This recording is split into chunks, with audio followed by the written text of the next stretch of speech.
नमस्कार। कहानी संसार में लीजिए सुनिए कबीर संजय द्वारा लिखित लघु कथा जिसका शीर्षक है पापी पेट का सवाल है। वाचन स्वर मेरा यानी अनुराग चौधरी का है। मई का चटख आसमान था। सूरज सुबह से ही लोगों पर अपनी आंखें लाल पीली करने लगा। रात देर से सोया था। सुबह अध नींद उठा और तैयार होकर ऑफिस के लिए चल दिया। टेम्पो पकड़ा और 5 रुपए के किराए में ऑफिस पहुंच गया। लेकिन दिमाग खाली था।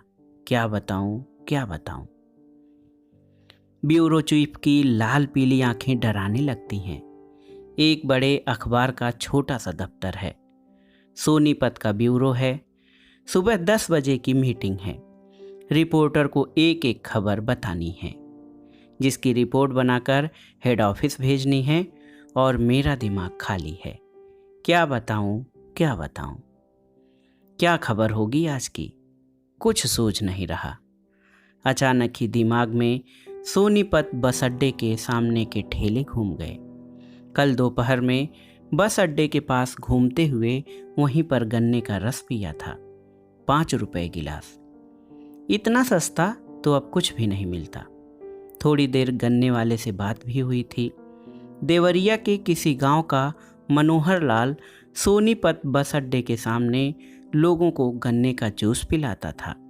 महीने में 200 रुपए पुलिस वालों के और 100 रुपए नगर निगम के, बाकी कमाई अपनी।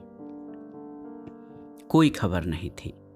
ख्याल कौंधा तो उसने लिखवा दिया, ठेले पर बिक रही हैं बीमारियां। आंखों के सामने गन्ने के रस पर उड़ान भरकर इतराने वाले ढेरों ढेर मक्खियां घूमने लगीं। ब्यूरो चीफ ने वैल्यू भी ऐड किया। खुले हुए खाद्य पदार्थ खाने से क्या क्या बीमारियां हो सकती हैं, कैसे बचा जाए, बीमारी हो जाए तो क्या करें। क्या कहते हैं डॉक्टर, नगर निगम क्यों नहीं करता कार्रवाई, अतिक्रमण की समस्या, ट्रैफिक जाम आदि आदि। खबर तैयार थी। रोज ही ऑफिस से निकलकर बस अड्डे के एक चक्कर लगते थे। बस अड्डे के सामने की दुकान से सिगरेट सुलगाई जाती थी, सब पता था। लाइन से 3 ठेलियां गन्ने के रस की, 2 पकौड़ी वाले, एक उबले हुए चने वाला, शाम को जलेबी का ठेला, चाट वालों के ठेले।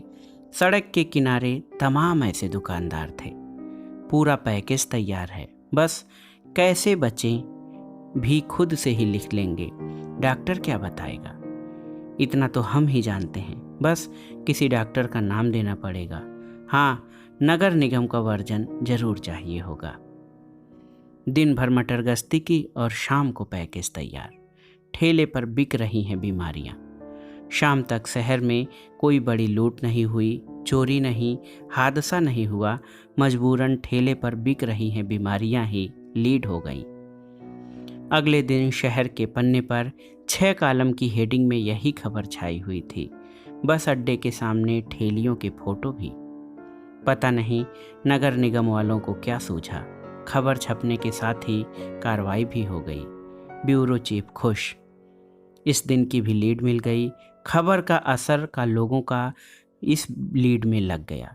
ऊपर कहने का मौका भी, देखिए सर, हमारी खबर पर हुई कार्रवाई। अपनी खबर पर हुई कार्रवाई का पैकेज तैयार कर खुशी में डूबता उतराता कमरे पर पहुंचा तो 12 बज ही गए थे। पहले मच्छरों ने मुश्किल की, फिर बिजली ने। किसी तरह से नींद आई। अचानक ही नींद में लगा कि जैसे कोई बिस्तर के पास खड़ा है। अंधेरे में लाल लाल आंखें, गुस्से से चढ़ती उतरती सांसें, पूरा शरीर ठंडे पसीने से भरने लगा। आंख खोलें कि न खोलें, आंख खोलते ही कहीं गायब न हो जाए। लेकिन आंख बंद किए किए पर हमला कर दिया तो। अनजान भय की आशंका में किसी तरह से आंख खोली। सामने वह खड़ा था, पिचके हुए गालों वाला, दाढ़ी आधी पकी, बाल बिखरे हुए, पैंट पर जिप फेल हो चुकी थी और उसकी सीवन पर उधड़ी हुई, शर्ट के बटन टूटे हुए।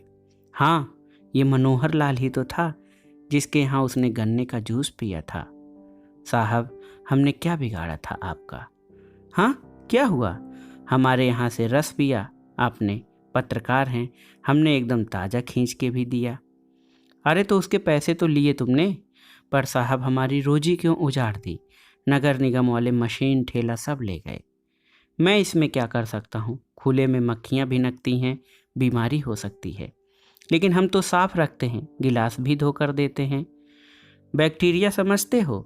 ई कोलाई बैक्टीरिया बहुत खतरनाक है, एक बार पेट में घुस जाए तो निकलता ही नहीं।